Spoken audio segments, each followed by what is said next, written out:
Gab Bonesso TV. It's not TV, but it's definitely free. Gab Bonesso TV.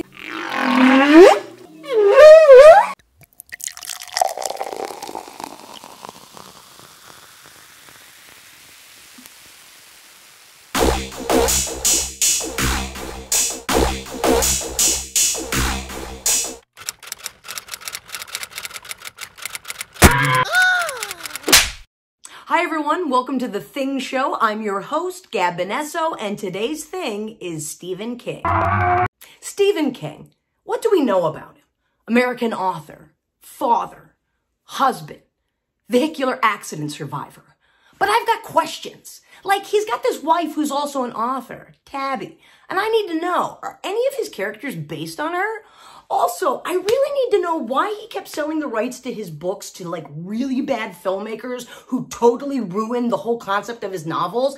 And with that said, I've got an idea of who he should team up with to save the future of his work, because we know Gen Z don't read, y'all.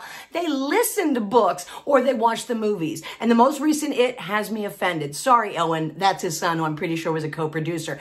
And moving on, my final question about Stephen King. When you were hit by that like car thing, were you totally like, did it like make you think of Misery and you were like, oh my God, this is a fan and they're going to kidnap me and I'm going to be trapped and they're going to hit me with a mallet at my knees? Because that's what I would think, but I have PTSD. This is all coming up on today's episode of The Thing Show. Stay tuned.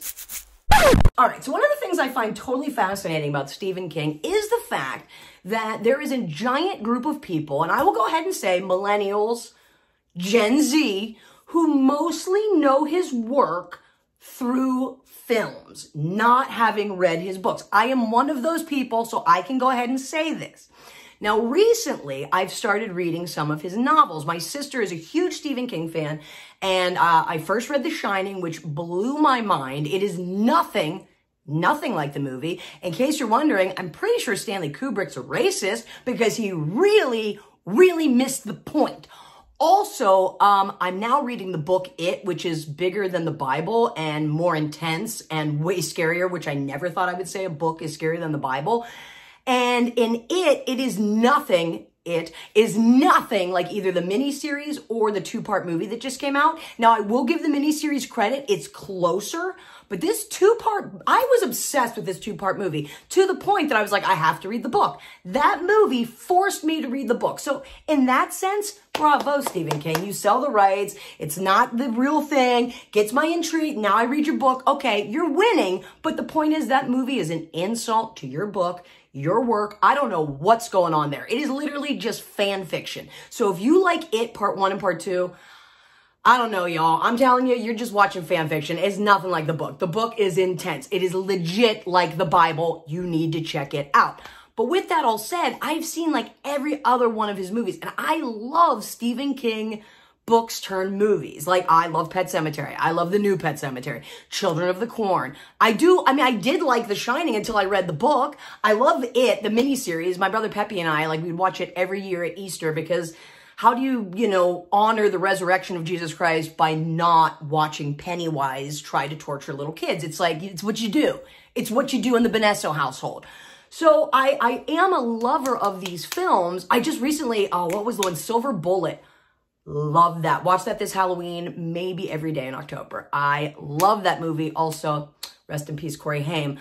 And rest in peace, Gary Busey. I'm not really sure. That might have been wrong. Point being, watching the movies, I will say, has now made me want to read all the books. But I also just don't think, from the books I've read, that the movies are doing them justice. And I just find that confusing and really sad because, I don't know. I mean, I don't want to be, hyperbolic right now, but could we maybe agree that, Stephen King is possibly, the next Shakespeare in a way? In terms of the volume of work. Shakespeare, handled all the romances, the comedies, the histories, that stuff. and Stephen's taken on the horror genre. Like, I just feel like those are our two, like, they've handled the volume of all fiction. The rest of us are just going to be derivative. And I think he deserves those props. It's just crazy to me that his books are so bastardized on film. And I just think we need to do something about it. And I've got an idea. You guys ever heard of a guy named Ryan Murphy? That's right. The creator of American Horror Story. He has the ability to truly flush out a story within a season. I think he is the one person who could potentially take on Stephen King's works and actually do them justice. But it would have to be an entire season, like, of shows, because I just think the books are too big to do a 2-hour film. It's just not possible. Even a 2-part film, not enough. Ryan Murphy, Stephen King, you guys need to get those, like, little, you know, like a solo cup with a string and live across the street and have this conversation and get Stephen King's work out the way it should be out. That's my statement on books versus movies. Stephen King with the help of Ryan Murphy. Next topic. And now for a Stephen King anecdote. As I mentioned, as a kid, I was much more of a movie watcher than a book reader. So, and also when I was a little kid, I think I was a little too young to be reading his books because my sister was like in high school and she'd read his books and I'd sneak in a room and like open up one of the books and see like words on the page and be like, that is definitely something I shouldn't be reading, and like run out of her room. But I got to see some of the movies. And the first movie I ever saw was Children of the Corn. And I was probably about like 4 or 5 years old. And I think it was just on HBO one night. And my dad was really excited because he hadn't seen it. So he was sort of babysitting us that night. My mom was working. And so it was my dad watching us, my sister, who's 8 years older than me, and then my 2 cousins who were 6 and 10 years older than me. So I was definitely the youngest and probably, you know, should I have been watching Children of the Corn if I was 4 or 5? In my father's defense, the word children was in the title, so he may have thought it was a children's movie. In his defense, Beanie smoked a lot of wacky tobacco. He was doing the best he could. Anyway, we're watching this movie and it's intense. Like, I don't know if you've seen it. Spoiler alert, it's about kids who murder adults. Like, literally, when their friends turn 18, they're like, you must die. But they do it in like this weird, like, church religious way. It's intense. It's very scary. So anyway, there was this scene and they were sacrificing one of the kids in a cornfield. And then like the one kid who's like super holy, like, I don't know what happens, if it's Jesus or the devil, like, possesses him, and he's like, he wants you too, Malachi. He wants you too. And, I mean, I'm 4 years old, and I totally peed myself. Like, peed, crazy town, everywhere, soaking wet. I'm like, Daddy, I peed! And he was so annoyed because he didn't want to miss the movie, and he was like, ah! And he, like, grabbed me, ran me upstairs, pulled down my pants and just threw talcum powder on me, and then pulled my pants back up and ran me back down to watch the rest of the movie. Rather than like changing me, doing the right thing, he was not gonna miss the end of Children of the Corn. So I know that might sound like a crazy story and you're like, Gab, we should call CYS. Well, only if you have like a time machine, and I don't want you to because I love my dad and he didn't do anything wrong. He just wanted to see the end of the movie, which bravo to Stephen King and the filmmakers of that one, that my own father neglected his child to see the end of that film. So that's my Stephen King anecdote.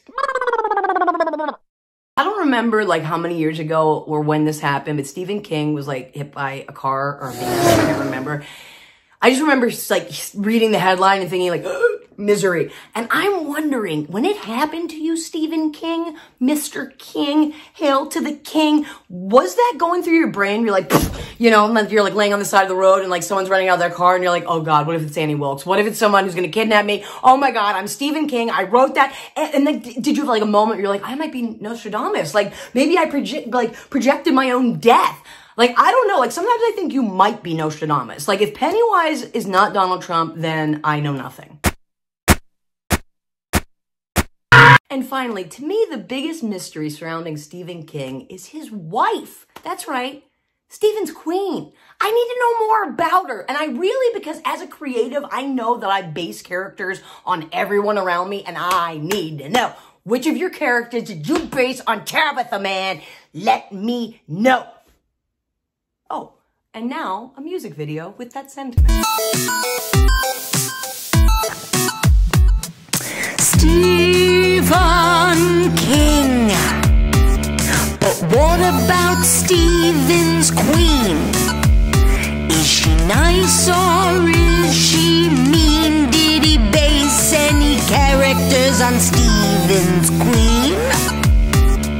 Stephen King. But what about Stephen's Queen? Is she like the character Annie from Misery?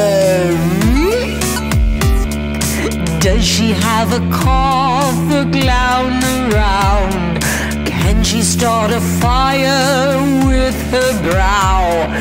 Maybe she has a zealot mom, or maybe she's just Georgie's arm.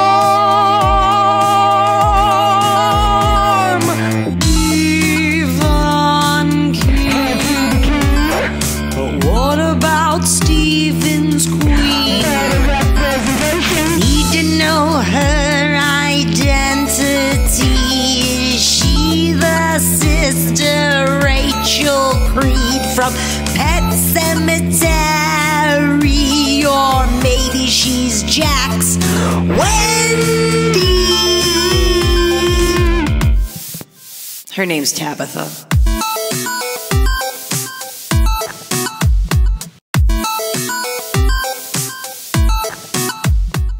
Well, that's it. I hope you liked the first episode of The Thing Show. Each week, I'm going to look at a different thing. Yes, sometimes things are people, and we're going to talk about it. All different things, personal anecdotes, maybe a music video. Who knows? Let's just keep the things coming. Happy 2021, and I will catch you all next time. Bye. Gab Bonesso TV. It's not TV, but it's definitely free. Gab Bonesso TV.